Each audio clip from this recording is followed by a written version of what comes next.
ان تکفروا فإن اللہ غنی عنکم، دیکھو اگر تم اللہ کا کفر کرو گے، ناشکری کی زندگی گزارو گے، تو یاد رکھنا اللہ بے پرواہ ہے، اللہ کو کوئی فرق نہیں پڑے گا۔ لیکن اس کا یہ مطلب بھی نہیں ہے کہ اللہ کو نہیں فرق پڑا تو اللہ تعالیٰ چھوڑ دے گا، نہیں۔ وَلَا يَرْضَى لِعِبَادِهِ الْكُفْرِ، لیکن میں کبھی راضی نہیں ہوں اس بات پہ کہ کوئی میری ناشکری کرے، میری نافرمانی کرے، میرا کفر کرے۔ وَإِن تَشْكُرُوا يَرْضَهُ لَكُمْ، اور اگر تم شکر گزاری کی روش اختیار کرو گے، یعنی اللہ کے تابع فرمان رہو گے، تو یہ اللہ تعالیٰ تم سے پسند کرتا ہے۔ وَلَا تَزِرُ وَازِرَةٌ وِزْرَ أُخْرَى، کوئی جان دوسری جان کا بوجھ نہیں اٹھائے گی، ہر شخص نے اپنے اعمال کا جواب دہ خود ہونا ہے۔ ثُمَّ إِلَىٰ رَبِّكُمْ مَرْجِعُكُمْ، اس کے بعد تمہیں لوٹ کر تمہارے رب کی طرف جانا ہے۔ فَيُنَبِّئُكُمْ بِمَا كُنتُمْ تَعْمَلُونَ، پھر وہ تمہیں خبر دے دے گا جو کچھ تم دنیا میں اعمال کیا کرتے تھے۔ إِنَّهُ عَلِيمٌ بِذَاتِ الصُّدُورِ، بے شک وہ تو سینوں کے چھپے ہوئے رازوں کو بھی جاننے والا ہے۔ اللہ اکبر، یار اللہ سے کون بھاگ سکتا ہے؟ میرے بھائی، آپ اپنی داڑھیوں سے، پگڑیوں سے، نمازوں سے، تسبیحوں سے دنیا کو دھوکہ دے سکتے ہیں، قانون کو چکمہ دے سکتے ہیں، اللہ سے بھاگ کے کہاں جائیں گے؟ اللہ تو اتنا باریک بین ہے کہ جن لوگوں کی نماز، حج، زکوٰۃ بھی لکھے ہوں گے نا قیامت والے دن، فرشتوں نے نیکیوں کے ڈھیر لگائے ہوں گے، اللہ زیرو سے ملٹیپلائی کر دے گا۔ اللہ سے بڑا ڈر لگتا ہے سر، اللہ بڑا ڈاٹا جائے۔ ہاں اللہ والے بن جاؤ تو اللہ سے زیادہ کوئی شفیق نہیں ہے، لیکن اللہ کے نافرمان ہیں تو سر اللہ بڑا ڈاٹا جائے۔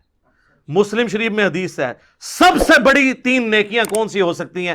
تینوں نیکیوں کے بارے میں نبی علیہ السلام نے کہا کہ یہ کرنے والا بھی جہنم میں چلا جائے گا۔ نمبر 1 آپ نے فرمایا قیامت والے دن اللہ تعالیٰ ایک شہید کو اٹھائے گا اور پوچھے گا میں نے تجھے اتنا کچھ دیا، اچھی سے دی، تو نے میرے لیے کیا کیا؟ وہ کہے گا یا اللہ جان سے قیمتی کون سی چیز تھی تیرے لیے دے دی۔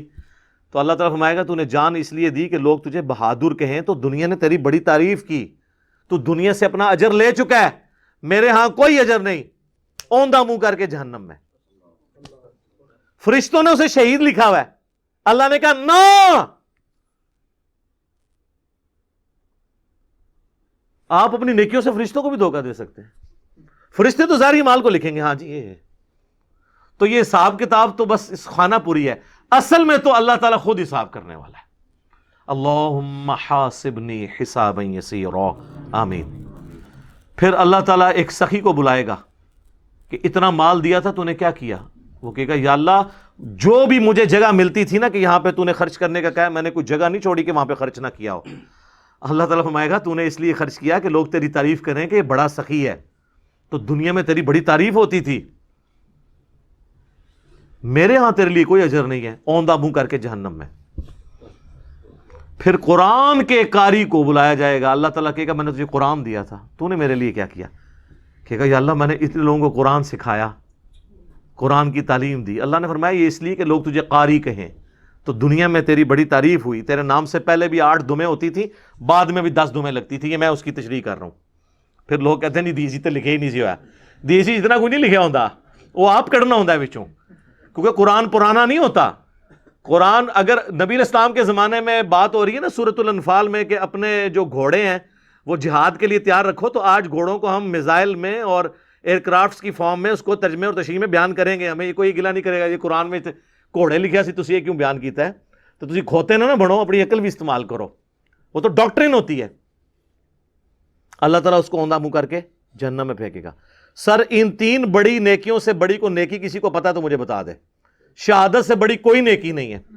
سب سے قیمتی چیز اللہ کو دے دینا، جان، اللہ کی راہ میں مال لوٹانا۔ قرآن میں نماز کے ساتھ آلموسٹ ہر جگہ انفاق فی سبیل اللہ کا حکم آیا۔ اور تیسرا قرآن کی تعلیم، وہ تو سر بخاری میں حدیث ہے تم میں سب سے بہتر وہ جو قرآن سیکھے اور سکھائے۔ ان 3 نیکیوں سے بڑی کو نیکی پاسبل نہیں ہے، لیکن 0 سے ملٹیپلائی، کیونکہ اللہ کے لیے نہیں کی۔ مسند احمد میں حدیث ہے جس نے دکھلاوے کے لیے روزہ رکھا اس نے شرک کیا، جس نے دکھلاوے کے لیے نماز پڑھی اس نے شرک کیا، اور جس نے دکھلاوے کے لیے صدقہ کیا اس نے شرک کیا۔ کی نیکی ہو گیا شرک، یہ کیا بات ہوئی؟ نماز کیسے شرک ہو گئی؟ نماز تو اللہ کی ہوتی ہے، پڑھی بھی اللہ کے لیے لیکن دکھانے کے لیے کسی کو۔ ہمارے ایک ایکس پریزیڈنٹ تھے نا، مجھے ان کی پالیسی سے تو بہت اختلاف ہے، جنرل ضیاء الحق، لیکن ایک مذہبی آدمی تھے. ان کی وجہ سے ہماری فوج کے اندر کافی ریفارمز آئیں، اور یہ بہت بڑا احسان ہے ان کا پاکستانی فوج کے اوپر، ورنہ ان سے پہلے کی فوج اور آج کی فوج میں بڑا فرق ہے.